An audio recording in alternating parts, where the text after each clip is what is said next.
The car came to a smooth halt near the floral-draped plot.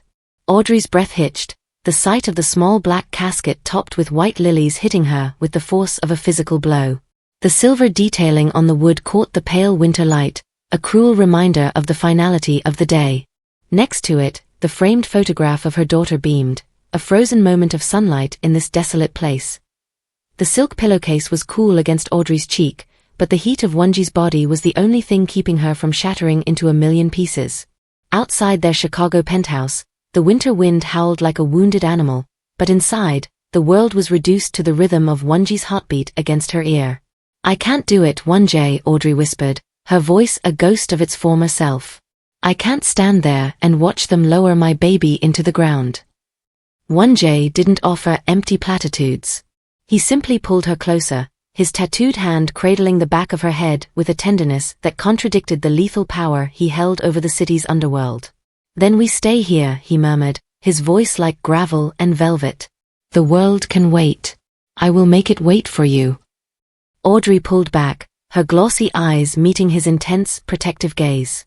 Even in the dim morning light, she could see the Arctic fury he was suppressing, a rage not directed at her, but at a world that would dare take her daughter's light. Wonji Sungwon didn't just love Audrey, he guarded her like a sacred treasure, and watching her break was a slow poison to his soul.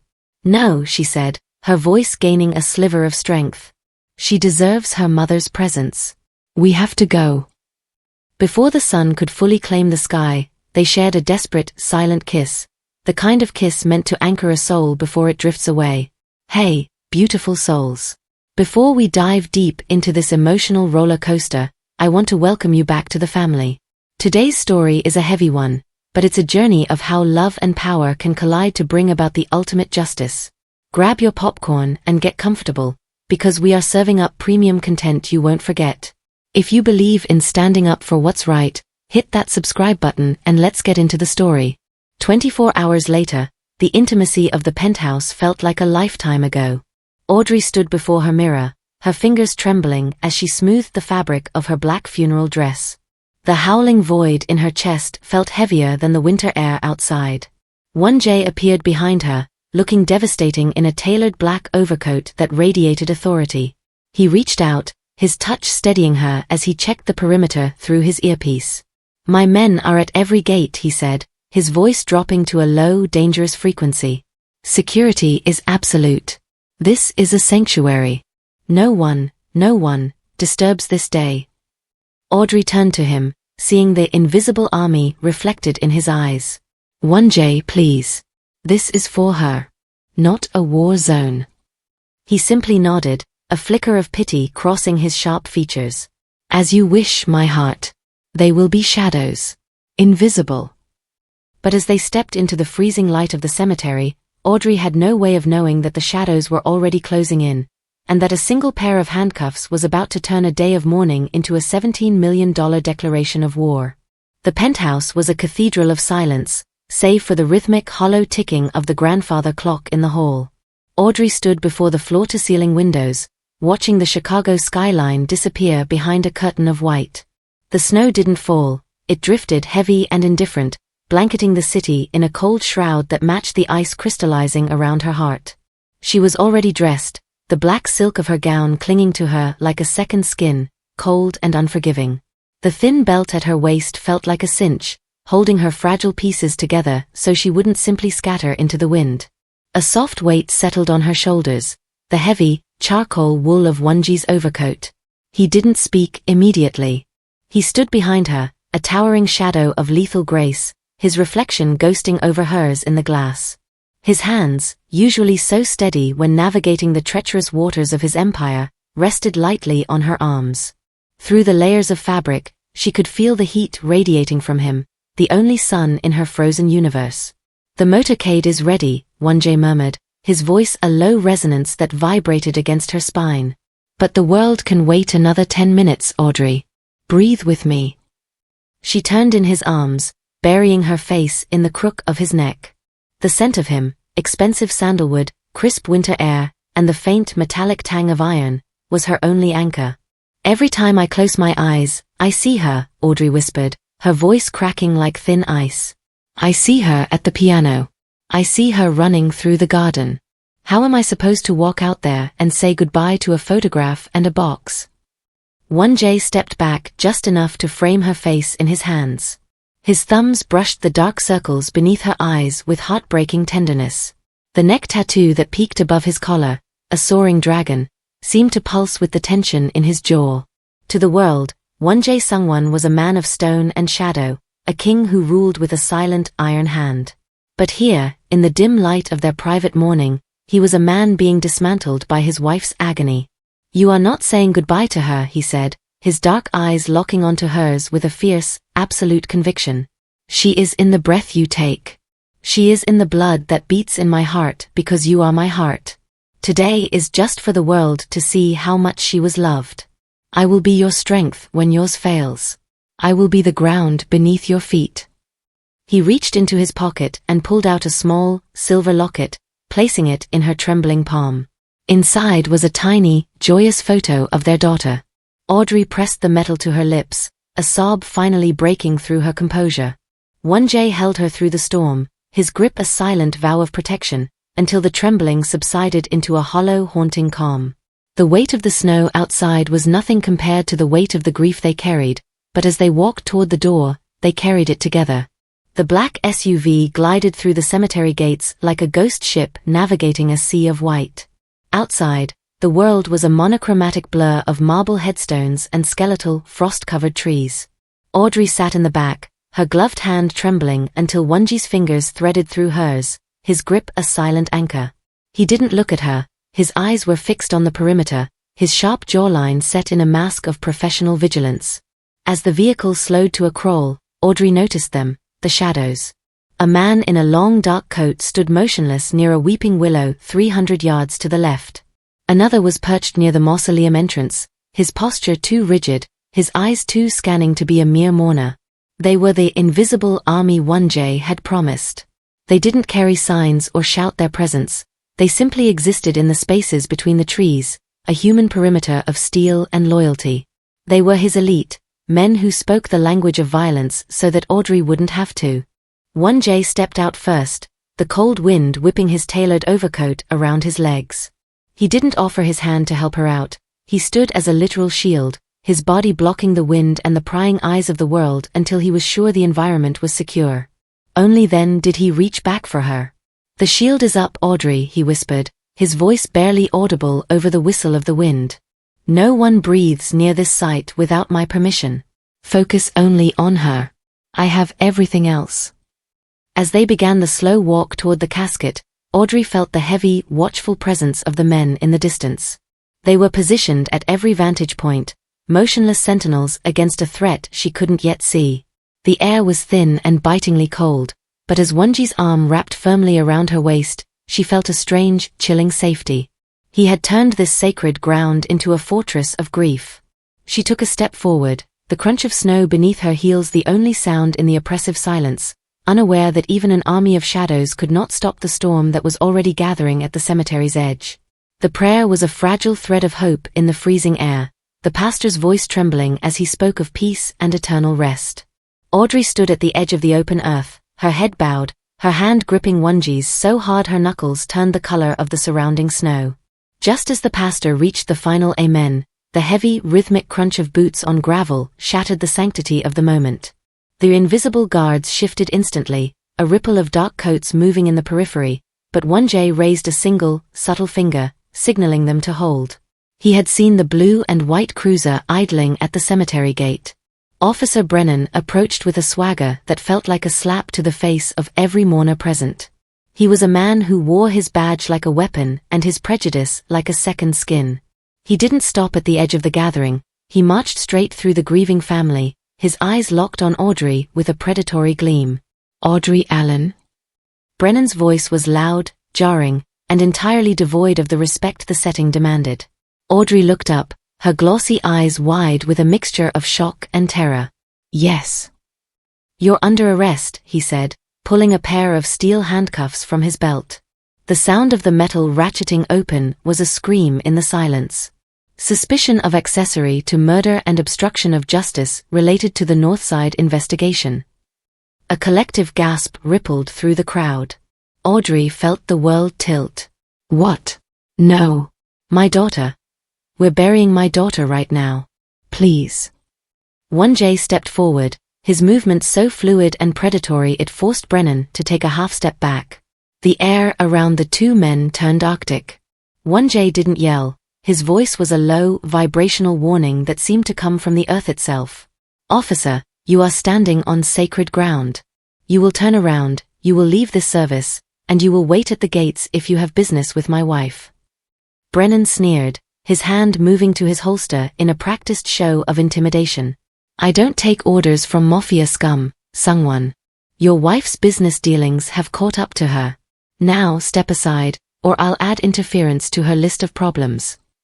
She hasn't done anything, Audrey cried, her voice breaking as she looked at the smiling photo of her daughter, then back to the cold steel in Brennan's hand.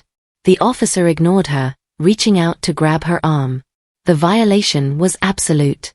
As the handcuffs clicked shut over her black lace sleeves, the silence of the cemetery was replaced by a high-pitched ringing in Audrey's ears. She looked at 1J, seeing the mask of the businessman shatter to reveal the monster beneath. The shield hadn't failed. The enemy had simply chosen a path that even an army couldn't block without starting a massacre. Justice was about to become very, very expensive. The cold bite of the steel handcuffs was nothing compared to the chill that settled over the cemetery as Brennan's fingers clamped firmly onto Audrey's upper arm. The violation was electric, a jagged tear in the solemn tapestry of the afternoon. Audrey gasped, her body jerking instinctively away from the officer's touch, but his grip only tightened, digging into the soft black wool of her sleeve. She looked down at his hand, pale, calloused, and utterly indifferent to the casket just feet away, and then up at the photograph of her daughter. The smiling face in the frame seemed a world away now, a dream being swallowed by a nightmare. 1J didn't move, but the air around him seemed to warp with a sudden, violent gravity. His eyes, usually a deep, unreadable obsidian, now burned with a light that was ancient and predatory. Remove your hand, he said. It wasn't a shout, it was a command whispered from the edge of an abyss. I will not tell you again. You are desecrating a grave. You are touching my wife. These are mistakes you cannot undo. Brennan didn't flinch.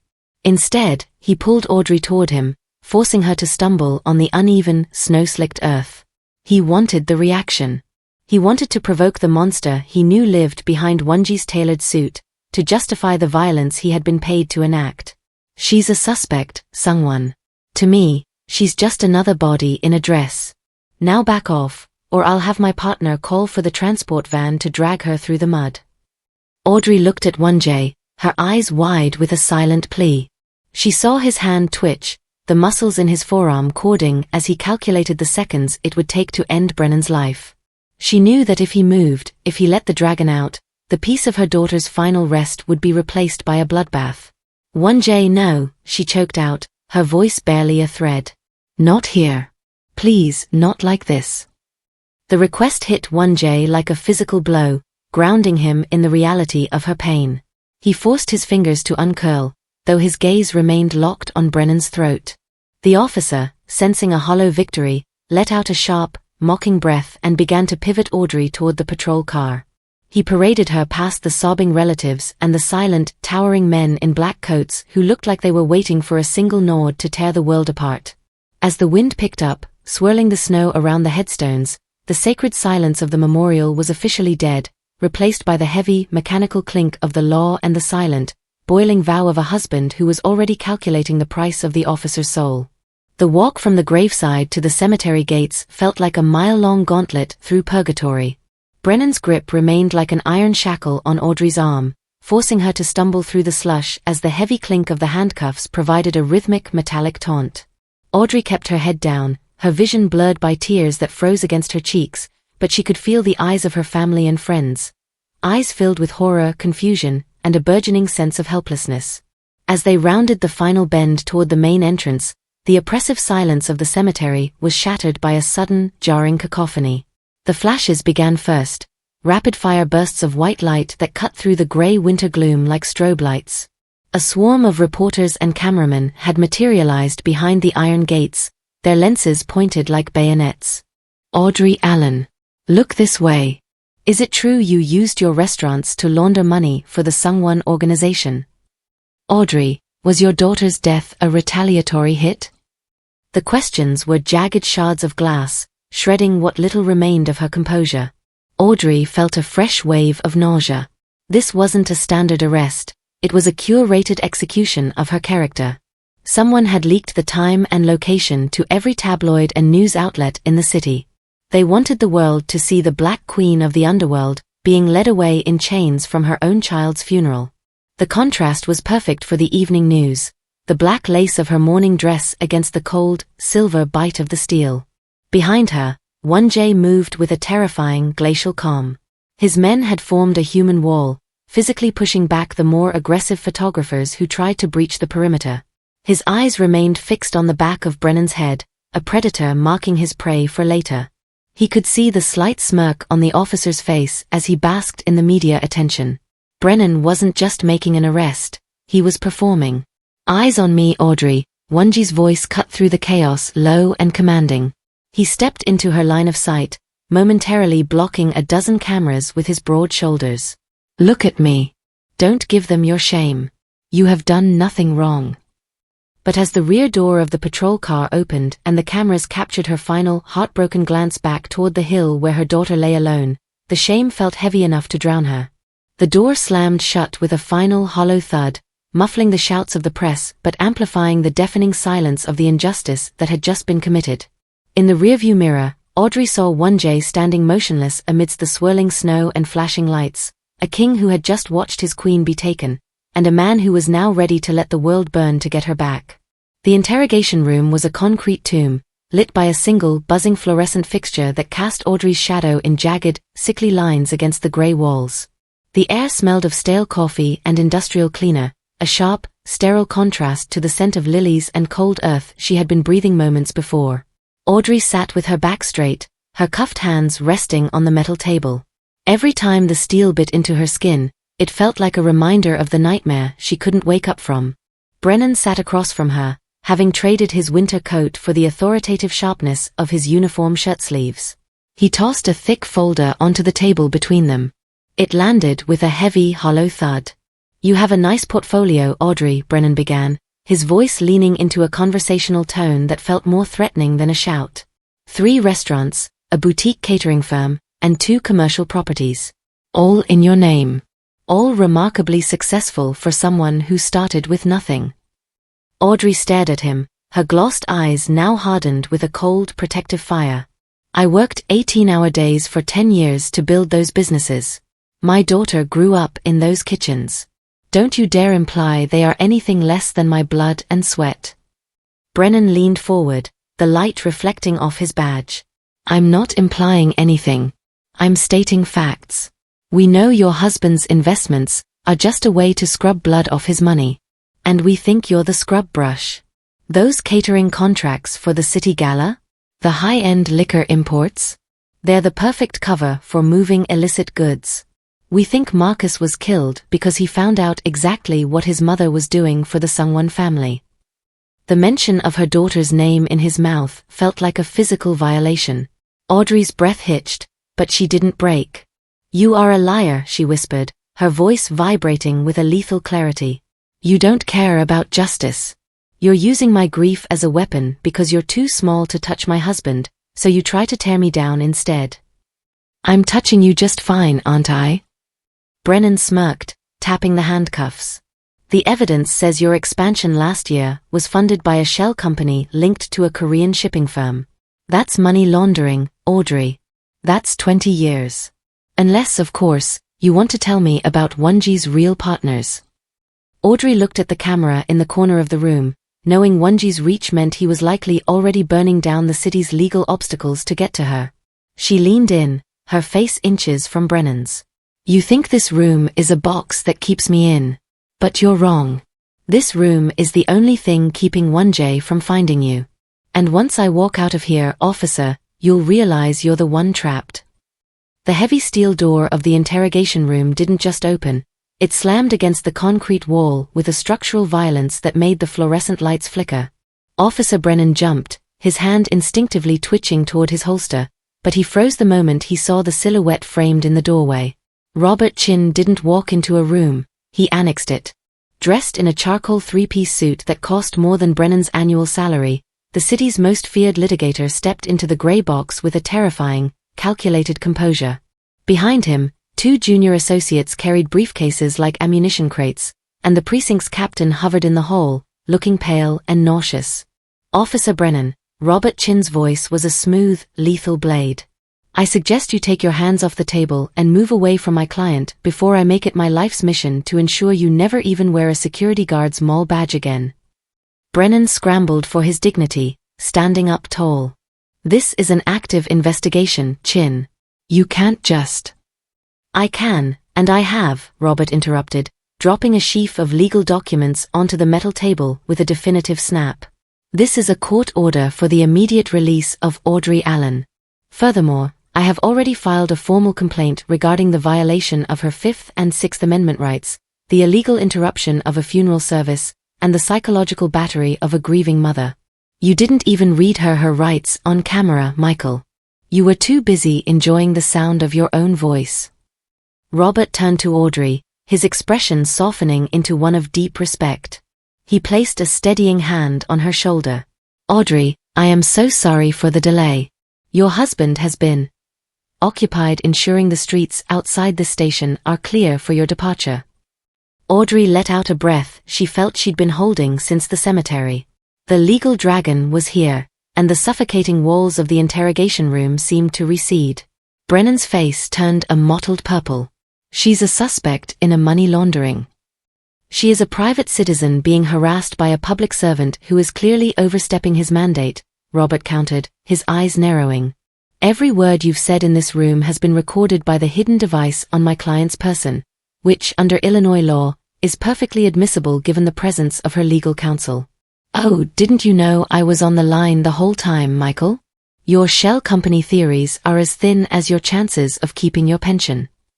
Robert pulled a key from his pocket, provided by the trembling captain behind him, and unlocked Audrey's handcuffs. The click of the metal releasing felt like the first note of a war march. Audrey rubbed her bruised wrists, her eyes locking onto Brennan's. "We're leaving," Robert said, guiding Audrey toward the door. As they passed Brennan, Robert leaned in, his voice a low, Arctic promise. "Start looking for a good lawyer, officer. You're going to need one when we sue you into the Stone Age." The ride home was a blur of rain-slicked pavement and the heavy, protective silence of Robert Chin's armored sedan. Audrey leaned her head against the cool glass, her wrists still tingling from the ghost of the handcuffs. When they pulled up to the penthouse, the usual high-end tranquility of the lobby had been replaced by a military-grade efficiency. Men in earpieces moved with surgical intent, and the elevator was held open by a guard who bowed deeply as Audrey passed. The doors to the penthouse slid open, and Audrey stepped into a space that felt less like a home and more like a war room. The lights were dimmed, but the glow from a dozen monitors in the library spilled into the hallway. The air smelled of expensive espresso and the ozone of high-end electronics. 1J was standing by the floor-to-ceiling windows, his back to the door, his silhouette a jagged blade against the city lights. He had traded his funeral coat for a black silk shirt, the sleeves rolled up to reveal the corded muscles of his forearms. He didn't turn around immediately, but Audrey felt the shift in his energy, the moment his focus locked onto her presence. "The officer is still at the precinct," 1J said, his voice a low, terrifying hum. "He thinks he is filing paperwork. He doesn't realize he is writing his own professional obituary." Audrey walked toward him, her footsteps muffled by the thick rugs. On the large mahogany table, bank records, blurry surveillance photos of Officer Brennan meeting with unknown men in dark alleys, and a map of the city's Russian district were laid out with chilling precision. 1J, she whispered, reaching out to touch his arm. He finally turned, and the sheer intensity in his eyes made her breath hitch. It wasn't the heat of rage, it was the cold, absolute stillness of a predator who had already won. He took her hands in his touch surprisingly gentle as he inspected the faint red marks on her wrists. "I told you I would keep the army invisible, Audrey," he murmured, his thumb tracing the bruised skin. "I honored your wish at the cemetery. But the moment they put their hands on you, the rules of engagement changed. You were arrested to send a message to me. They thought you were my weakness. He leaned down, his forehead resting against hers. They are about to find out that you are my only reason for restraint. And I am done being restrained. What have you done? She asked, her heart hammering against her ribs. Nothing that can be traced to me, he said, a ghost of a dark smile touching his lips. It's called plausible deniability, my heart. While you were being questioned, the officer's bank accounts were flagged for international money laundering. The media has already received the first anonymous tip about his ties to the Volov syndicate. By sunrise, the city will be screaming for his badge, and I won't have had to fire a single shot. He pulled her into his chest, and for the first time since the handcuffs clicked shut, Audrey felt like she could finally breathe. The war had begun, but she wasn't the victim anymore. She was the catalyst. The sun rose over a city that was already beginning to burn with the friction of the news. By 8 a.m., the marble lobby of the Daily Center was swarming with a different kind of army. Not one of shadows and earpieces, but of cameras, microphones, and the sharp, rhythmic clicking of high heels on stone. Robert Chin stood at the center of the storm, his expression as impassive as a mountain, flanked by a dozen associates carrying the weight of a monumental legal strike. The filing was a masterpiece of judicial theater. It wasn't just a complaint, it was an indictment of an entire system. The lead document, stamped in bold red, sought $17 million in compensatory and punitive damages against the city, the Chicago Police Department, and Officer Michael Brennan personally. The number was calculated with surgical malice. $1 million for every minute Audrey had spent in handcuffs at her daughter's grave. Inside the penthouse, Audrey sat on the edge of the velvet sofa, her eyes fixed on the television. The screen showed the viral footage of her arrest spliced with Robert Chin's live press conference. This is not merely a lawsuit, Robert's voice projected with a clarity that silenced the room. This is a reckoning. When a mother cannot bury her child in peace without being subjected to state-sanctioned racial profiling and harassment, the social contract is not just broken, it is incinerated. We are not asking for a settlement. We are demanding a transformation. 1J stood behind her, his hands resting heavily on her shoulders. The weight was grounding, a physical reminder that she was no longer the woman trembling in a gray box. The city is panicking, he murmured, his eyes watching the ticker at the bottom of the screen. The mayor's office has already reached out to Robert 3 times. They want to make this go away. It won't go away, Audrey said, her voice stronger than it had been since the snow started falling. Not until everyone sees what they did. The $17 million figure sent a shockwave through the precinct. It was a number too high to ignore, a financial threat that turned Audrey from a suspect into a liability that the city could not afford to protect. As the news spread, the narrative shifted with dizzying speed. Social media was flooded with images of the memorial flowers crushed under Brennan's boots. By noon, the hashtag for justice was trending globally. The lawsuit had done what no underworld threat could, it had stripped the immunity from the man who thought he was untouchable. Audrey watched the screen, her heart still heavy with grief, but for the first time, a flicker of something else stirred in her chest. It wasn't just survival. It was the cold, sharp satisfaction of the strike. The digital war room was bathed in the cool, rhythmic pulse of blue light as 1G's lead analyst tapped a final sequence into his keyboard. On the center screen, a web of encrypted bank transfers and burner phone logs began to coalesce into a single, damning picture. Audrey stood beside 1J, her arms folded tightly across her chest as if to shield herself from the cold reality unfolding before them. There it is, 1J murmured, his voice a low, dangerous vibration. The ghost in the machine. The analyst highlighted a series of deposits made into a Caribbean offshore account linked to Officer Michael Brennan. The source wasn't a city payroll or a standard pension fund. The money had been filtered through a labyrinth of shell companies, but the origin was unmistakable, the Volkov syndicate. Audrey felt a sharp, icy chill settle in her marrow. The Volkovs were 1G's most ruthless rivals, a Russian organization that had been clawing at the edges of his territory for years. This wasn't just a racist cop having a bad day, she whispered, the realization hitting her with the force of a physical blow. This was a hit. A psychological hit. Exactly, 1J said, his eyes narrowing as he studied the screen. Brennan is on their payroll. He's been their cleaner inside the precinct for 3 years. They didn't arrest you to build a case, Audrey. They arrested you at the memorial because they knew I would be there. They wanted to see if I would break cover, if I would start a massacre in front of the cameras to protect you. They wanted to turn our daughter's rest into the spark for a gang war. Audrey looked at the smiling face of her daughter in the locket around her neck, then back at the cold data on the screen. The desecration of her grief had been a calculated business move. Brennan hadn't just been a bigot, he had been a mercenary, selling the sanctity of her daughter's memory for Russian silver. They thought my love for you was a strategic vulnerability, 1J continued, his hand finding the small of her back. The warmth of his touch was the only thing keeping her grounded. They expected me to react with chaos. They didn't expect us to react with the law. They underestimated us, Audrey said, her voice dropping to a steady, lethal calm.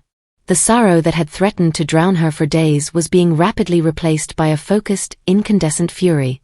They thought I was just a grieving mother. They didn't realize that a mother with nothing left to lose is the most dangerous person in this city. 1J looked at her, a glint of dark pride flickering in his obsidian eyes. The Volkovs just gave us the map to their own destruction. Brennan was the lead. Now, we follow the blood money all the way to the top. The digital world didn't just witness the injustice, it inhaled it. By the following evening, the silence of the cemetery had been replaced by a global roar. The footage, captured by a hidden security detail and leaked with surgical timing, hit the internet like a tidal wave. It wasn't the blurry, chaotic video of a typical street arrest. This was high-definition heartbreak, a mother in a black lace funeral dress, her face a mask of shattered dignity, being led away in steel cuffs while her daughter's white floral arrangements stood as silent witnesses. The viral firestorm was instantaneous. Within hours, the clip had amassed tens of millions of views, trending under hashtags that demanded justice for Audrey. Public figures, activists, and mothers from every corner of the globe shared the image, but it was Audrey's expression, that quiet, Arctic resolve even through her tears, that turned her into a symbol of resilience.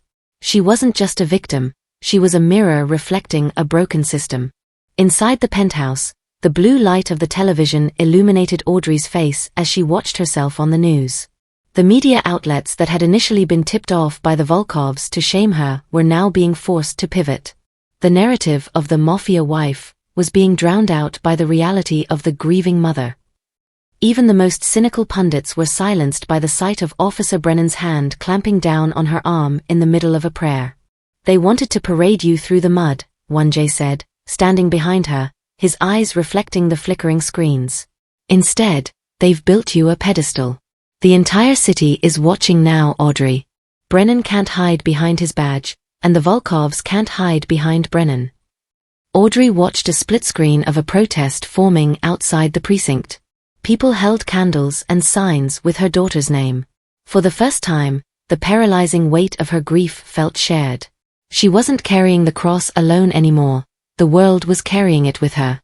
It's more than just a video now, Audrey whispered, her voice steady. It's a countdown. 1J nodded, his hand tightening protectively on her shoulder. The firestorm was doing exactly what it was meant to do. It was creating a vacuum of public pressure that would suck the air out of any defense the police department had left.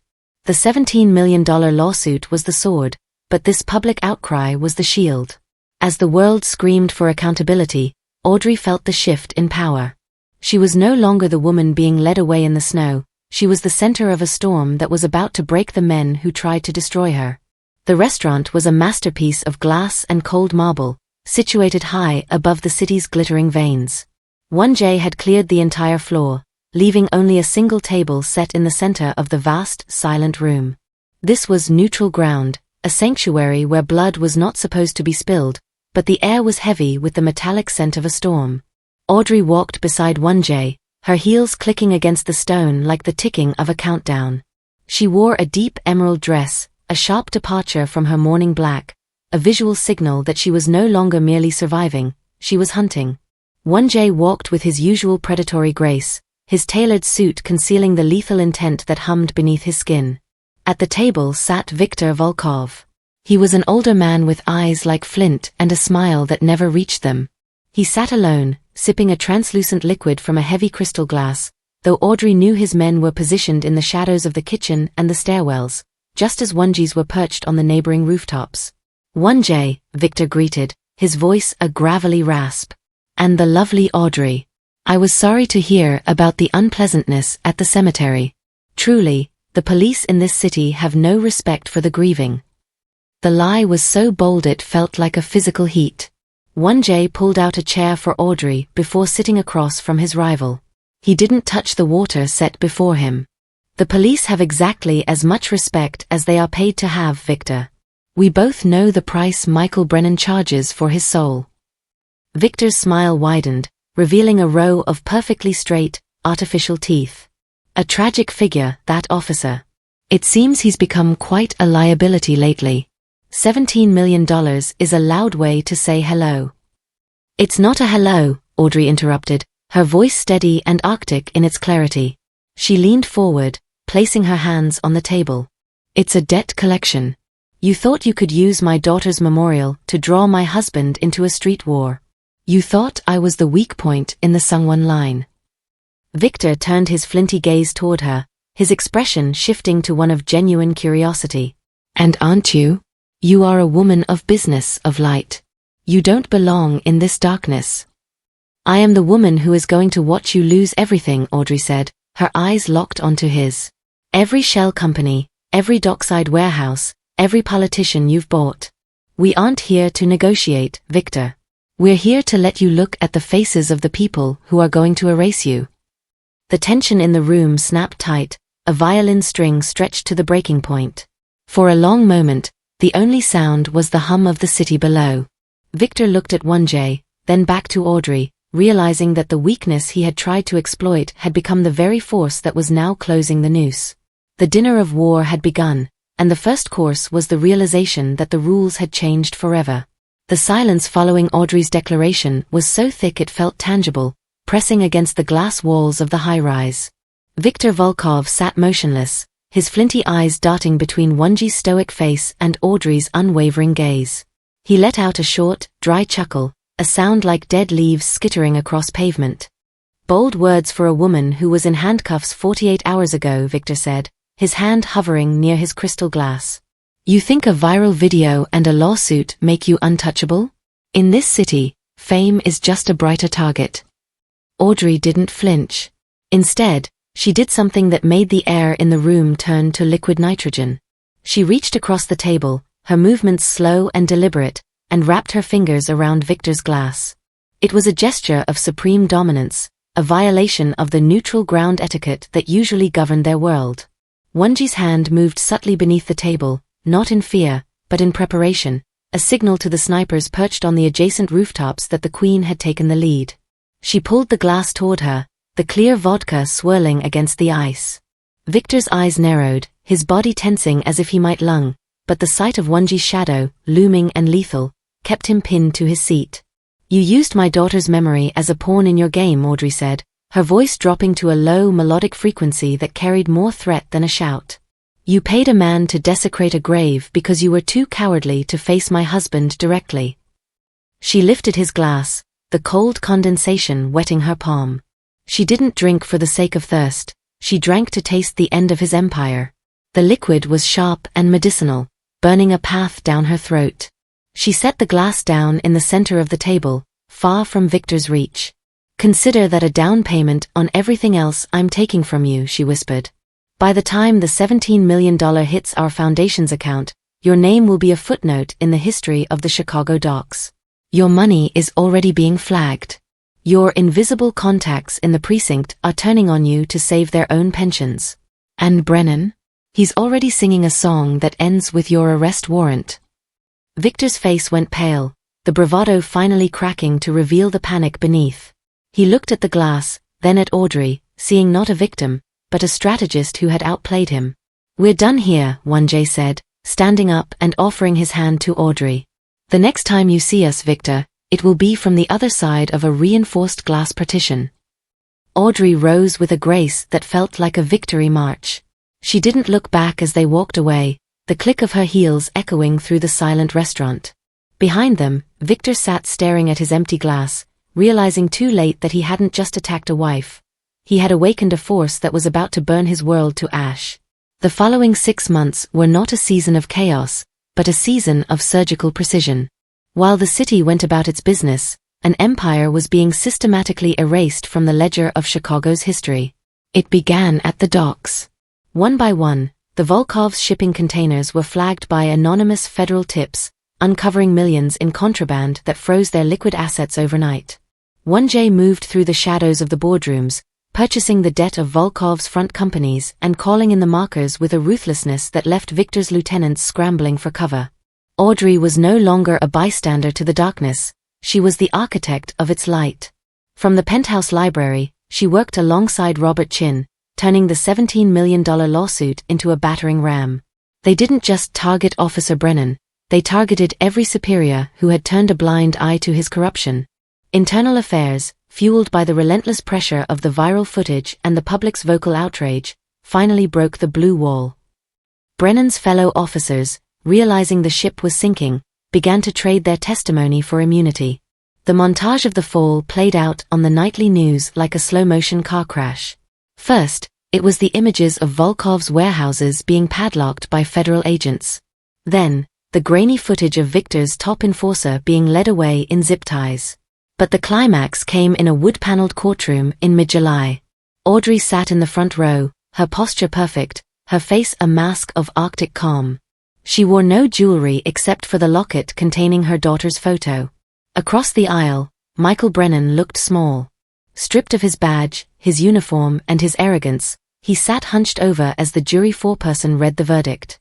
Guilty on all counts, civil rights violations, tampering with evidence, and official misconduct. As the judge handed down a 15-year sentence, the heavy thud of the gavel felt like the final clod of earth hitting a grave, but this time, it was the grave of a career built on hate. By the end of the 6th month, the Volkov name had vanished from the streets, replaced by the quiet, absolute dominance of the Sungwon organization. Viktor Volkov was a man without a country or a crew, hiding in a safe house that was no longer safe. 1J had dismantled the rival empire without ever needing to start the gang war Victor had craved. He had won the war through the law, through the wallet, and through the unwavering resilience of his wife. As the final assets were seized and the final convictions logged, the air in Chicago finally began to lose its winter chill, making room for a justice that had been paid for in full. The heavy, oppressive gray of winter had finally surrendered to a soft, revitalizing green. The Chicago cemetery, once a place of freezing trauma and silver steel, was now transformed by the gentle bloom of cherry blossoms and the scent of damp, warming earth. Audrey stepped out of the car, but this time, there were no flashing lights, no shouting reporters, and no heavy boots shattering the silence. The air was filled only with the rhythmic song of a robin and the rustle of new leaves in the wind. She wore a light dress of pale lilac, the color of a new dawn. Beside her, 1J walked without his armored overcoat, his presence no less powerful but noticeably devoid of the jagged edge of war that had defined his silhouette for months. He carried a simple bouquet of wildflowers, the ones their daughter used to pick in the garden, while Audrey held the locket that had been her only comfort during the storm. As they reached the graveside, Audrey stopped. The sight was immaculate. There were no marks of desecration, no trampled grass. The headstone was clean, the letters of her daughter's name catching the golden afternoon light. Audrey knelt, pressing her palm against the cool stone, but she didn't feel the soul-crushing weight that had nearly drowned her in the snow. She felt a strange, quiet hum of peace. "We did it," she whispered, her voice steady and clear in the spring air. "The man who touched you is in a cage. The men who sent him are gone. You can rest now, my sweet girl. The world knows the truth." 1J knelt beside her, placing the wildflowers at the base of the stone. He didn't look like a king of the underworld in this moment. He looked like a father finding his own version of absolution. He reached out, his hand covering Audrey's on the stone, his thumb tracing the familiar line of her knuckles. "The debt is settled," 1J murmured, his eyes fixed on the photograph of the smiling girl. "There are no more shadows hovering over this ground. Only light." Audrey leaned her head against his shoulder, closing her eyes. For the first time, she could picture her daughter not in the context of the tragedy, but in the beauty of the life she had lived. The Arctic fury had melted away, leaving behind a fertile ground where memory could finally grow without the weeds of injustice. They sat there for a long time, two survivors of a winter war, finally allowing themselves the luxury of a proper, peaceful goodbye. When they finally stood to leave, they didn't look back with fear. They walked toward the gates hand in hand, leaving the ghosts behind in the blooming garden, moving toward a future that had been bought with courage and sealed with the ultimate victory of a mother's love. The heavy oak doors of the newly renovated brownstone swung open, revealing a space flooded with light and the scent of fresh paint and hope. Above the entrance, etched in clean, silver lettering, was the name that had once been whispered in grief but was now shouted in triumph: the Maya Allen Justice Foundation. It was here, in the heart of the community, that the $17 million had finally found its true purpose. The settlement wasn't just a number on a legal document anymore. It had been transformed into rows of desks, a library of law books, and a team of tireless advocates dedicated to ensuring that no other family would ever have to stand alone against a corrupt system. Audrey stood in the center of the atrium, watching as the first group of local law students arrived for their orientation. She wore a tailored suit of cream white, a color of peace and new beginnings. Beside her, 1J looked on with a quiet, observant pride. His role had shifted from the silent protector in the shadows to the silent benefactor in the light. He had traded the invisible army of the cemetery for a visible army of change, providing the logistical muscle and resources to make Audrey's vision a reality. "Look at them, 1J, Audrey whispered, her voice thick with a different kind of emotion than the one that had consumed her in the snow. "They're here because we didn't break. Because we turned that gray interrogation box into a lighthouse." 1J stepped closer, his hand finding the small of her back.